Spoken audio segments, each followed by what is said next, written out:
have a motion on the clerk general? So moved. Yes. And yes. And, on the requisitions? Move that we accept those. And yes. And yes. And I know we have a hearing on the tax budget, but there was several things that were not on the consent agenda. Tina, do you wanna go through those? Yeah, first of all, I have two add-ons, because we don't have a meeting next Tuesday. I have a resolution to approve an appropriation adjustment within common pleas court and a adjustment within probate court. So moved. Second. And yes. First item on the not on consent agenda is a resolution to approve the intent to appoint Martin Russell to the position of county administrator. So moved. And second? Yes. The next resolution is a resolution of intent to appoint Crystal Powell to the position of clerk to the Board of Commissioners. So moved. And yes. Yes.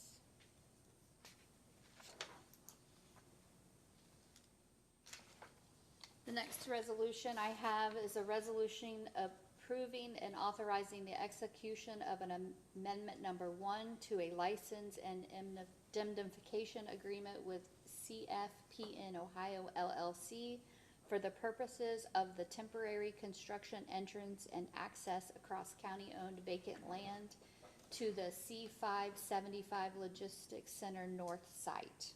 I can give a little bit more color to this if you'd like. And Matt's here to fill any gaps that you might have.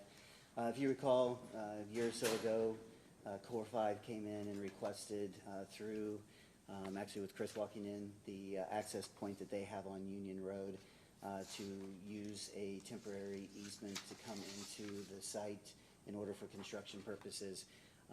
They did that at a payment to the county of $5,000.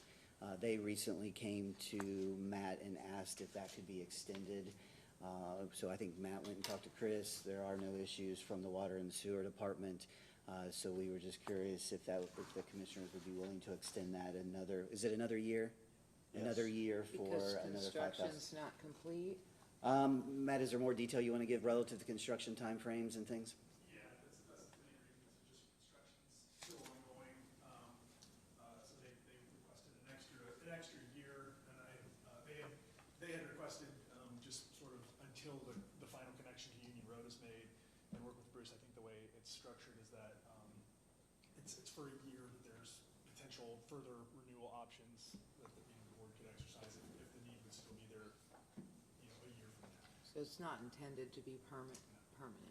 And isn't it that Core 5 is moving faster on the buildings than maybe was originally Yeah, they anticipated? They are moving quickly. They've got two that are pretty much done. I mean, they're getting close to being done, and they've got a third one that's starting to get the pad set and ready. So, three of the 4 to 5 that they're planning are moving. Great, thanks. Motion? Yep. So I'll propose a motion to approve that. And yes. Yes. And the last thing I have is a resolution to authorize the posting of deputy county administrator position. We have to make a motion on that for the posting. So moved. And yes. Yes. That's all that I have. Sweet. Martin, are you gonna be presenting the tax budget today? I am. So before Big you, and- I'm sorry. It's a big one. Yeah. I was joking around. Glad you approved that previous motion prior to doing this. So today's goal is just to seek approval of the 2024 tax budget, the resolution that is in front of you.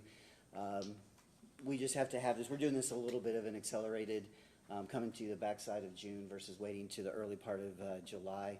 Really, that is just July 4th, and with some travel schedules, it just made it easier for us to come and do this now. Really, the tax budget is just setting the stage for the fall budget relative to items of, what is expected from the revenue, what's expected from an expenditure perspective. As we say in the memo that goes out, it's a little bit more of the wish list for, departments both under the BOCC and others to kind of look at what might be from capital purchases to staff to other items. So the 2024 tax budget has come in with a number that's $97,938,000. And I'll get into the details as to what some of those things include.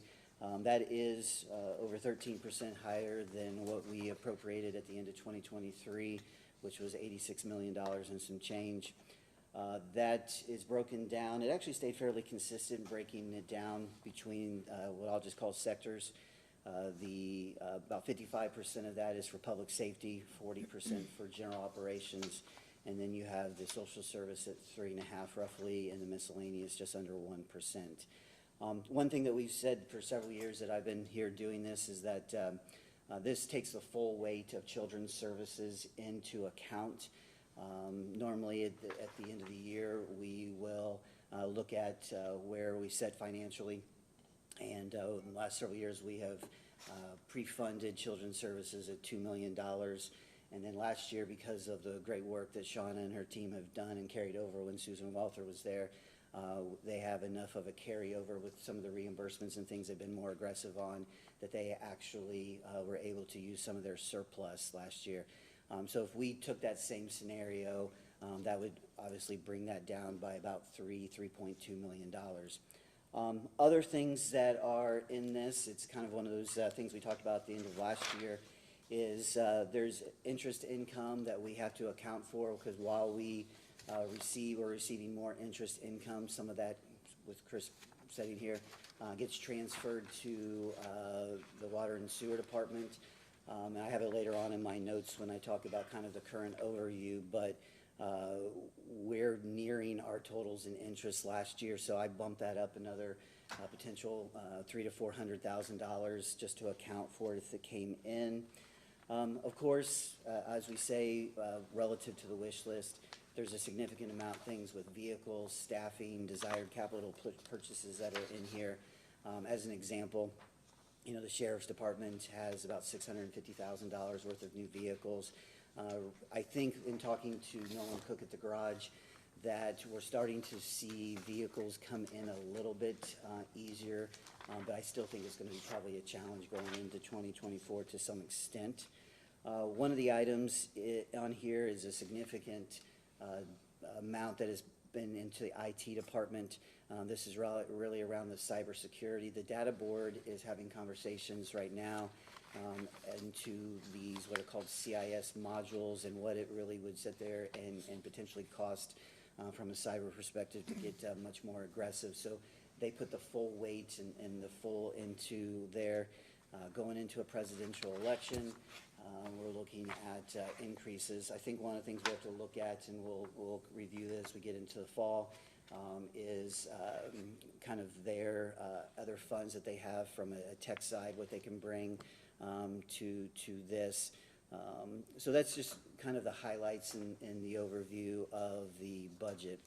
Relative to a current where we stand mid-2023, the sales tax is significantly strong. I think the last report that I was able to send out, we're going in about 3.18% above where we were in 2022. I don't have a good preliminary going into next month. Tina and I were talking, and we all of a sudden noticed that the preliminary was gone. I reached out to the state. The state has a new system that they're trying to roll out, so probably in the first part of July, I'll have a better indication of what preliminary looks like going forward. But right now, we're about 3.18% above where we are for 2022. Relative to revenue and expenditures for this part of 2023, if we were just going through the end of May, we should be about 41% on both. When it comes to revenue, we're sitting at 53. When it comes to expenditures, we're at 36. Kind of continuing to that, anticipating, we receive more than is anticipated to end up keeping those carryovers strong. Talking about earlier about investment income, we're nearing 2022 totals, and we're only about halfway through 2023. We have about 3.1 in investment income that came in, and we're at 3.6 for all of last year. So going back up to the top, that's why I added some additional appropriations for paying those extras that come out. I know that this board hears from Barney Wright and others, and we'll continue to look at our kind of weighted maturity average and how we play the market and how interest rates are going up or down.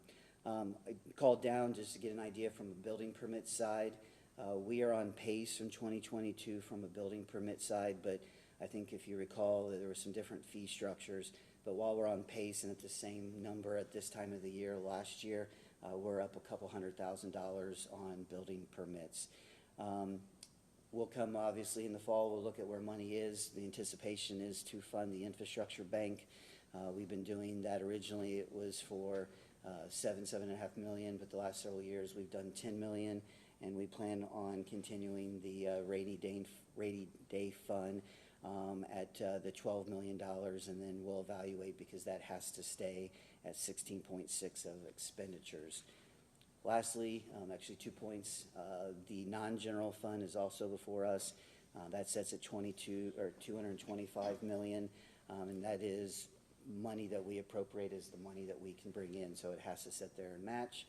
And TIF's been working on this as well, and we got the number, but the planned or the anticipated carryover going at the end of this year will be strong and be setting at about $51 million.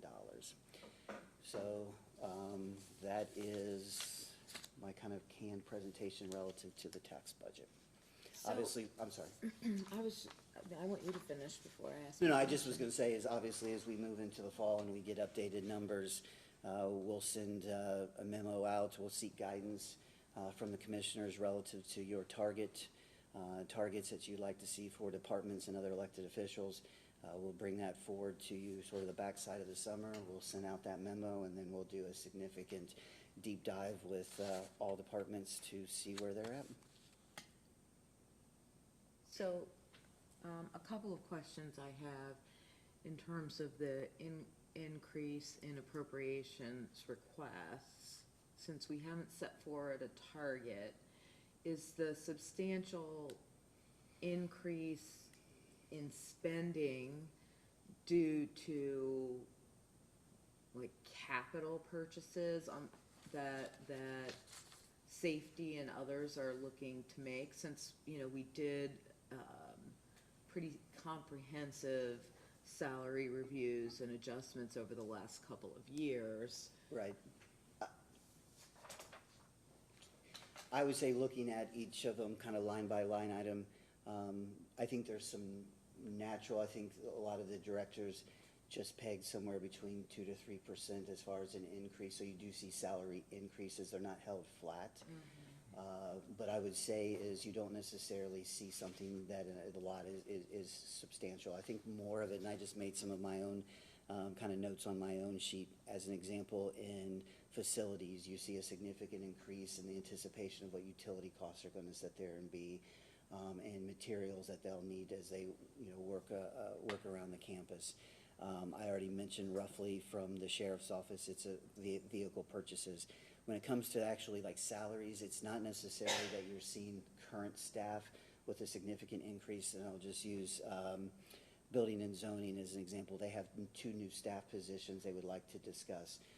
One is a new inspector, and the conversations I have with Michelle thus far is they believe if they had another inspector, they could potentially bring in more revenue because they're hitting more projects on a quicker basis type of scenario.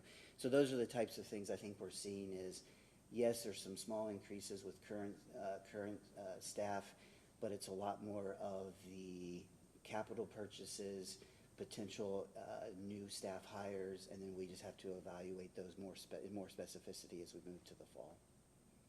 This just seems like a really big number to me. Yeah. Oh, no, We normally don't approve even a preliminary budget anywhere close to this. Well, I think last year. Well, I was just gonna say is I walked in when I first got the numbers and walked in and wanted to start kind of driving some of this down, and we just talked about that. We'll drive it down. We'll drive it down, but this is. But this again, is, in some ways, I don't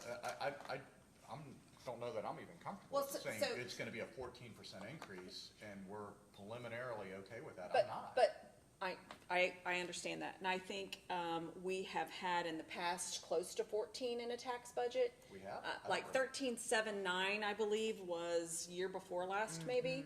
But keep in mind that when you remove all of Children's Services, that's $3.6 million. The sheriff's office, I believe, and they're, because they've been unable to purchase cruisers for multiple years, I think there was almost 650,000 in vehicles. So, you know, when you start to look at some of those things that have been delayed, you know, we know that will, I think, probably pretty confidently, that we're gonna remove the Children's Services amount because of the fine job that they've done. But those are substantial amounts of money that you're gonna be peeling back. And then the IT, I mean, those are substantial amounts of money. I believe in Yeah. capital alone, there was Yeah. roughly $800,000 or $900,000 for cyber. That's a substantial, so there are some big chunks that may be capital purchases that you'll have to consider. You know, and once again, that's totally up to the county commissioners. So if you think about it in that manner, Well, I don't know that this was exactly what Commissioner Jones was asking, but I took from it, it's one thing to say, okay, your operating budget is going up 3% or whatever it is, and then we've got additional requests for one-time capital that equated to another 10%. But they were one-time things, all of a sudden, that's what got us to 13, but that's not real, because obviously it's coming backwards, but the actual, because I'm, and have been for a very long time, very concerned with that baseline operating budget, because sure. it just, every once in a while, you know. And that's the I remember purpose. it being in the 50s not that long ago. Now, all of a sudden, you're approaching 100. Right. That's not good. And I think that that's the purpose of the target allocation.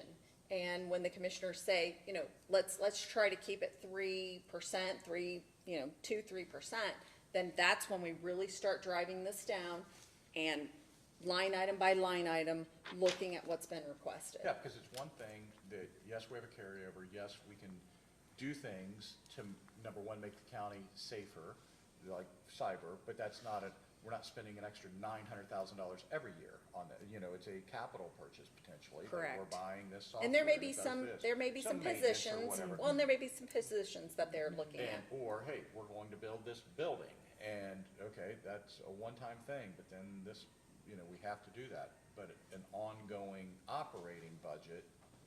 that Correct. high- You have never appropriated in an annual budget anywhere close to even a 7%.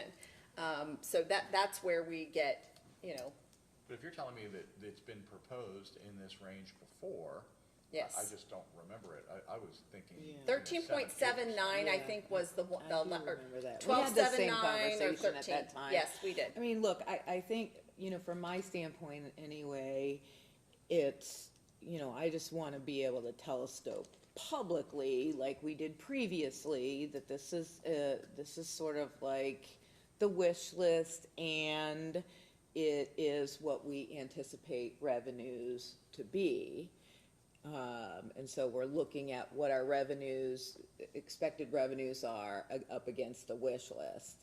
I think it's been our practice that we then, from this information, we provide a target to all of the departments and agencies and other political elected officials to then be able to submit their budget requests within that target, and we work to get there. So I just wanted to at least get on the record that I understand where revenues are. I understand there's this sort of pent-up need in vehicles and other things, and I think we'll have time to talk about that during the budget process, but I don't think it'll come as a surprise to anybody who works for the county or any constituents that the expectation would be that we would put a budget forward that is more consistent with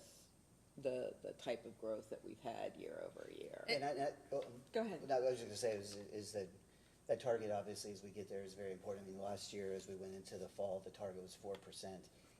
That budget prior to came in over 9%, and we were able to work it down to 4.34. So we didn't get the full, 4 type of scenario. So I think we very much understand and appreciate the guidance that you'll give relative to the target, and then we will work with directors and other elected offices to get as close to that target as we need Correct, to. because I think it was a good point that was raised, that we looked at wage inflation that was dumped on us. Absolutely. From a macro standpoint, and we had to participate in that, and we have done that, And it's made an impact. I will tell you that, we went at the high of 31 vacancies, which we'd never seen before. I think we're down to like 7 or 8. right. And I would add on top of that is, everybody, obviously under the commissioners has been a part of it, but the South of Sizzle tour. I don't know that it's hard to quantify, obviously, but the amount of folks that we have had that have been very receptive I think on a couple different fronts. One is, if they took those meetings seriously, taking the time to be a consumer and understanding the benefits that they have relative to not only the private sector, but other public sector individuals. So we went out in front of all 300 and some staff in the BOCC, and myself and Tammy and Faith did a traveling road show for about a month and met with everybody. Beyond that, though, the amount of folks I think that actually have come back and they thanked us because we were the ones that were there, but thanked the commissioners based off of even some of the adjustments, not only in the wage piece, but also the adjustments in the healthcare. So, I think they recognize. Those are what big you've done. deals, and if you're saying we've done it before, okay, so be it. The one thing that I think would be helpful is the sales tax by quarter for the last few years. Yeah, Because I would like to maybe see what we had done a year or two prior to like the sports complex opening. Sure. For those quarters, hey, here's what we're doing during the summers, but obviously it's probably gonna be skewed to some degree simply because you had COVID in the middle of that. Correct. So those, But we have sales tax on a spreadsheet back to 90, maybe even more than that. yeah, I wouldn't mind seeing that. In the just, 90s. This quarter or in August, how's our sales tax doing compared to this? We And do keep see it that? by month. Yeah, All right. and I would tell you what's interesting about that too is, you talk about COVID, but one of the things that we talked about from a sales tax is that was when the state actually started doing sales tax on all internet sales. So while there weren't as many folks coming, we saw that come into play as well. So it's a little interesting dynamic to see. Right, but that makes it more challenging to do Yeah. the actual comparison of what's real, this is how many people were coming to the county, how many from outside the county, were they actually spending money, and all those types of assumptions that we make, and try to quantify that and say, well, here's the statistical evidence. Here it is. We brought in this much, prior, during the summer months prior to the sports complex. Now we have 1 million people showing up for the sports complex for this 5-month period. Here's during this 5-month period now. Well, if you look at 2020 on your revenue, the total amount collected in 2020 was almost 44.6 million. 21, we jumped $6 million up to $50 million in sales tax. So, and the sports complex opened in late 2020. Yeah, I mean, it was, It was like I think 21 was the first full year. Yeah. It opened late. so, you can kind of see it in the totals. But that's, I would just like to Yeah. get a very factual statement on this is what's coming in. We did blank, now you are seeing this. And I do, what may be of more importance or interest to you would be the lodgings tax by quarter. You do So both. so we could show you both, what the lodgings tax actually by quarter, looked like. That may be more telling in terms of the sports complex opening and the increase in travel to Warren County. Right, I just want to make sure Sure. that our assumptions are accurate, that we think this had a big impact. I want to be able to point my finger at it and say, okay, these tourism efforts Right. have worked, and here's how you can identify that. Okay, we can get both those for you. Very good. I'll make a motion to pass the proposed 2024 tax budget. Roll call, please. Did it Tom second and I missed it? Tom seconded. Okay. Mrs. Jones? Yes. Mr. Grossman? Yes. Mr. Young? Yes. Okay. Next, we have a work session with Prosecutor David Thornshell and Prosecutor Bruce McGarry, Assistant Prosecutor. I submitted my 3%. Well, wait a minute, let me look here. 3%, right? There's still time. I did call Michelle.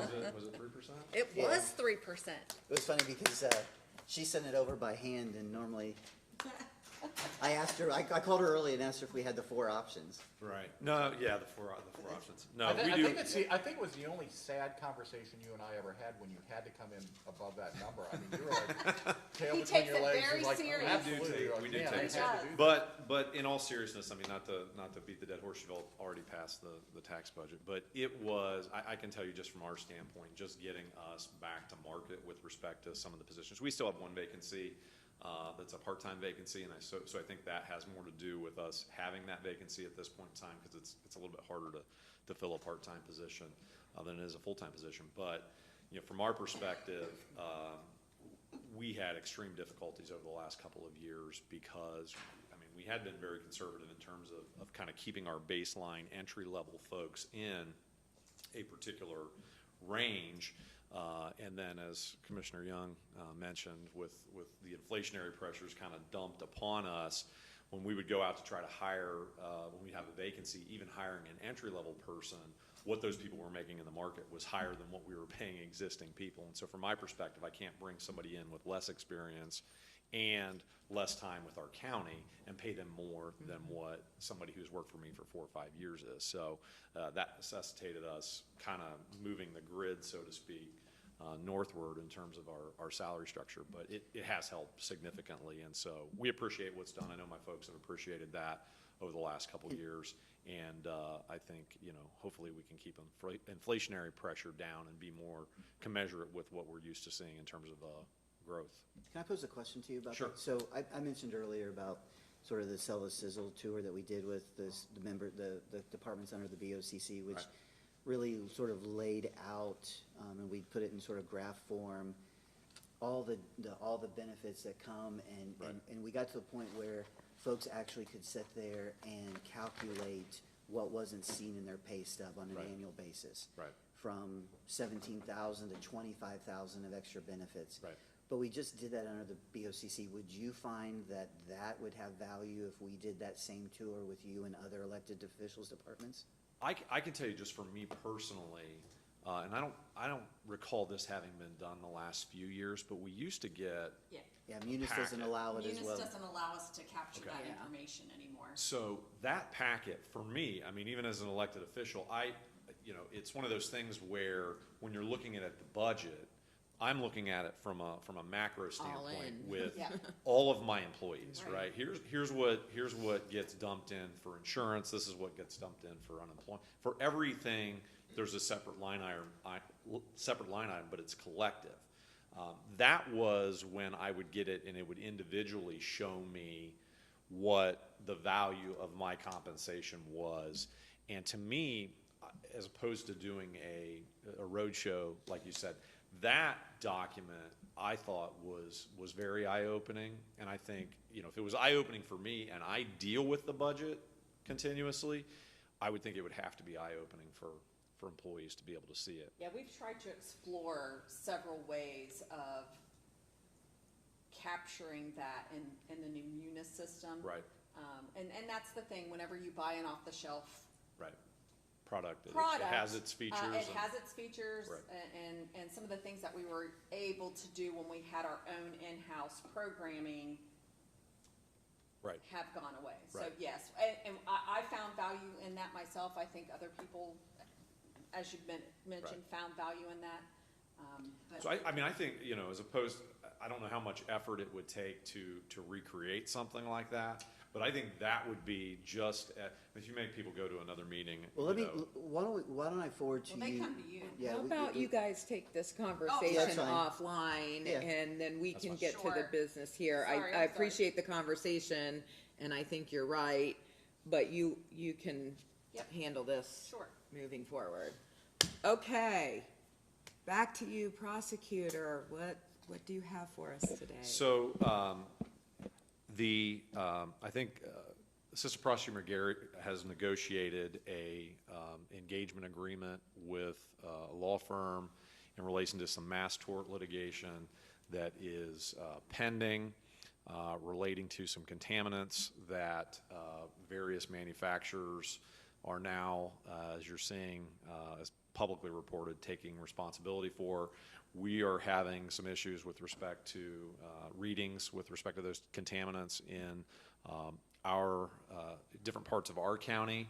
I think Water and Sewer can give you a little bit more of an update if you need that, but I know you've been aware of that for several months, if not longer now. At this point, we are bringing to you a engagement contract for the purposes of engaging with the law firm to be a party to this mass tort litigation, with the hope being that any sums that would be received as a result of any type of settlement or trial, if it gets to that point, would be able to be utilized by the commissioners to offset what we anticipate, based upon fairly recent EPA regulations, is going to be a substantial expense that this Board of Commissioners is going to have to realize and absorb over the next 5, 10, 15 years in order to remediate the chemicals that we know were manufactured by specific manufacturers. So that is why we're here today, to present that engagement letter and contract to you for your consideration. Questions? So do we need to make a motion to accept or to engage the outside counsel? Yes, there is a legal services agreement that's been provided. Okay, and so are we making a motion to adopt or to have you sign that resolution? agreement or us sign it? The Board of Commissioners sign it. Okay, I'll make a motion that we sign the agreement. And the point on that will be David. Okay, the point? The point Maybe person. They'll contact me. Contact person. They'll be in contact with me. Okay. So, and obviously I'll keep the commissioners updated on that. All right, very good. I move that we accept the agreement and sign it. And yes. Yes? Great. Thank you for being here. Thank you very much. Appreciate it. Okay, Tiffany or Martin, do you have anything else to? I do not. I think we've talked a lot today. Yeah, Bruce, do you have anything to I bring do before the not. commissioners, or Tina, anything else? Oh, man. Okay, All right, so Seeing motion none? adjourned. and Just a simple resolution Yes. authorizing the Board President to execute the